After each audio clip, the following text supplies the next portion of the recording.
Malegaon bomb धमाके मामले में भगवा आतंकवाद सिद्ध करने की साजिश का खुलासा हुआ। एटीएस के एक पूर्व अधिकारी ने दावा किया है कि उस समय जांच अधिकारी ने उनके ऊपर दबाव बनाया था कि वो मालेगांव केस में संघ प्रमुख मोहन भागवत को गिरफ्तार करें, झूठे केस में ये सिद्ध करें कि भगवा आतंकवाद के कारण से ही धमाके हुए। अब इस मामले में बीजेपी ने कांग्रेस और यूपीए सरकार के विरुद्ध मोर्चा खोल दिया है।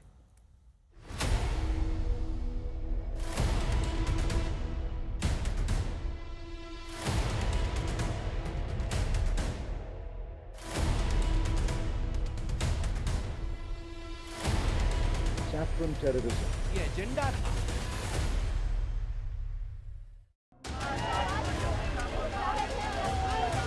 दो 2008 के मालेगांव बम विस्फोट मामले में एनआईए की विशेष अदालत ने सबूतों के अभाव में सभी 7 आरोपियों को बरी कर दिया, लेकिन उसके बाद से भगवा आतंकवाद पर जमकर सियासत हो रही है।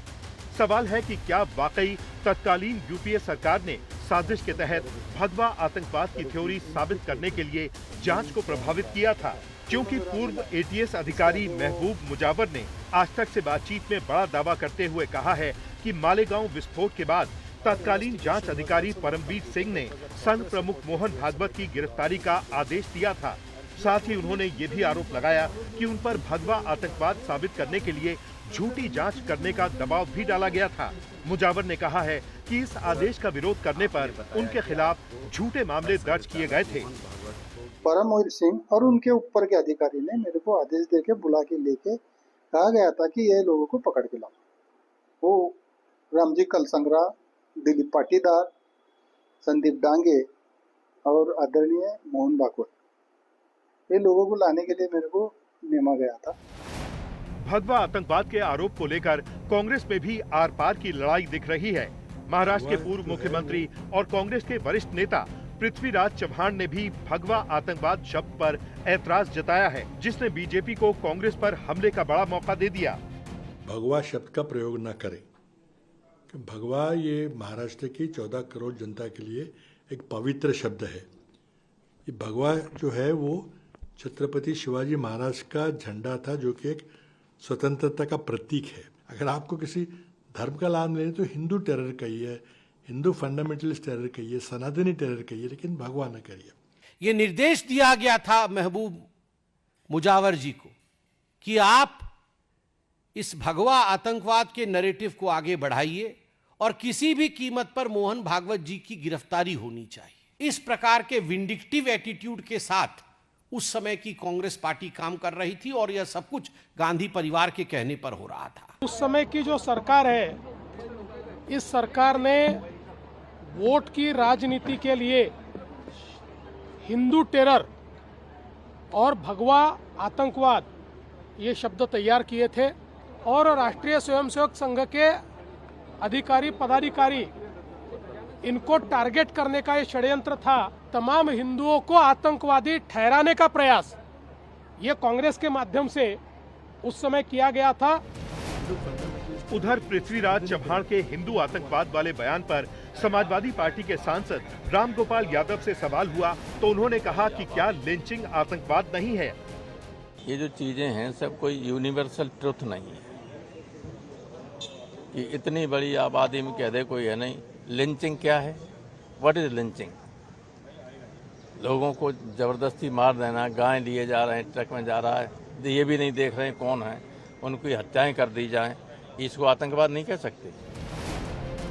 अब दिल्ली से महाराष्ट्र तक भगवा आतंकवाद बनाम हिंदू आतंकी नहीं हो सकता, पर सियासी घमासान जारी है।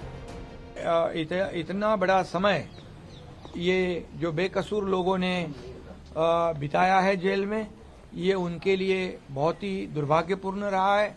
टेररिस्ट को कोई धर्म या जाति नहीं होती है, मैं आपको पहली बार बोलता हूँ। ये जो हिंदू टेररिस्ट ये शब्द ये बार बार जो यूज कर रहे हैं ये लोग, किसी भी टेररिस्ट को जात या धर्म नहीं होती। पूर्व एटीएस अधिकारी महबूब मुजावर के खुलासे पर बीजेपी, उनके सहयोगी दलों, संघ और हिंदू संगठनों ने कांग्रेस के खिलाफ मोर्चा खोल दिया है। कि जिस तरह एटीएस के अधिकारी ने अभी बयान दे दिया है, जो इन्वेस्टिगेशन ऑफिसर था, और वो अभी बता रहा है कि भाई मोहन भागवत जी जो आरएसएस के प्रमुख है, उनको भी केस में लेना चाहिए, ऐसा सरकार का दबाव था। लेकिन मैंने इस दबाव पर मैंने नहीं आया और मैंने मोहन भागवत पर कार्रवाई नहीं की। तो मेरा सवाल उस अधिकारी को है कि बाकी लोगों जो आपने पकड़ा था, आपके पास एविडेंस नहीं थी, तो आपने क्यों उनको पकड़ा था? कि यह भगवा आतंकवाद की थ्योरी एक षड्यंत्र थी, एक झूठ थी। मालेगांव विस्फोट मामले में न्यायालय ने जो निर्णय दिया है उसने सत्य को स्पष्ट किया है। कुछ लोगों ने अपने निजी स्वार्थ और राजनीतिक हितों के कारण मालेगांव विस्फोट मामले को जिस तरह से उलझाया और उसमें पूरे हिंदू धर्म और समस्त हिंदू समाज को आतंक से जोड़ने का एक कुत्सित प्रयास किया था। पूर्णतः अपना सारा जीवन त्यागपूर्ण और इस राष्ट्र के लिए समर्पित जिनका है, वे वंदनीय पूजनीय सरसंघचालय जी का भी नाम उसमें जानबूझ करके जबरन शामिल किया जाए, इस प्रकार का उन पर दबाव था। सवाल यह उठता है, कौन थे वो कांग्रेस के नेता? क्या इसके पीछे उनकी रणनीति थी? केवल और केवल सनातन हिंदू धर्म को बदनाम करना। सवाल है कि क्या जांच एजेंसियों की नाकामी और कथित तौर पर राजनीतिक दबाव की वजह से मालेगांव ब्लास्ट में मारे गए और घायल लोगों को इंसाफ नहीं मिल सका? ये हमारे सिस्टम के लिए शर्म की बात है कि बम धमाके में 17 साल बाद सारे आरोपी बरी कर दिए गए। तो फिर मालेगांव के असली गुनहगारों को किसने बचाया?